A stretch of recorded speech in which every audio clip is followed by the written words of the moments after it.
ସର୍ବପ୍ରଥମେ ଏ ଦୁନିଆକୁ ଅଣ୍ଡା ଆସିଥିଲା ନା କୁକୁଡ଼ା ଆସିଥିଲା? ଇଏ ଆଜ୍ଞା ଯିଏ ଆସୁ ତୋର କ'ଣ ଯାଉଛି?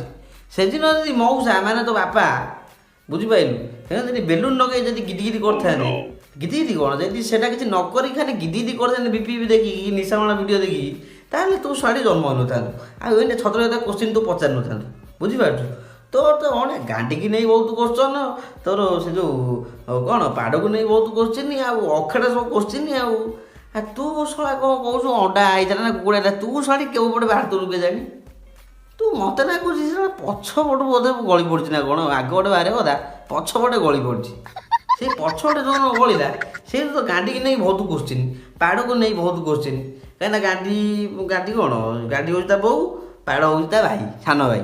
ଇଏ ଶଳାଟି ଆଗେ ବାହାରିଛି, ଇଏ ବାହାରିଲା ପରେ ପାଡ଼ ବାହାରିଛି ବୋଧେ। ଆଉ ପାଡ଼କୁ ନେଇ ବହୁତ କୋଶ୍ଚିନ୍ ୟାର ମୁଣ୍ଡରେ ବୋଧେ ବାଘରୁ ପଶିଯାଇଛି। ଆଉ ହେଇ ପାଡ଼ ବୋଧେ ତାକୁ କହିଦେବ ଭାଇ ତୁ ଆଗେ ଗଲା ପରେ ତୁ ଗୋଟେ ଇନଷ୍ଟା ଆଇଡ଼ି ଖୋଲିକି ମୋ ନା ବେଶୀ ଖାଲି ଲୋକଙ୍କୁ ପଚାରିବୁ, ଲୋକଙ୍କ ମୁଣ୍ଡରେ ଖାଲି ମୋଟିଭେଟ୍ କରିକି କ'ଣ ଇଂଲିଶ ଇଂଲିଶ କହିଦେଉଛନ୍ତି। ଆଉ ସେଇଆ କରିବୁ, ଲୋକମାନେ ଖାଲି ଯେମିତି ପାଡ଼ ପାଡ଼ ପାଡ଼ ପାଡ଼ ହେଇକି ଖାଲି ସଂସାର ଖାଲି ପାଡ଼ ପାଡ଼ ପାଡ଼ ପାଡ଼ ପାଡ଼ ପାଡ଼ ପାଡ଼।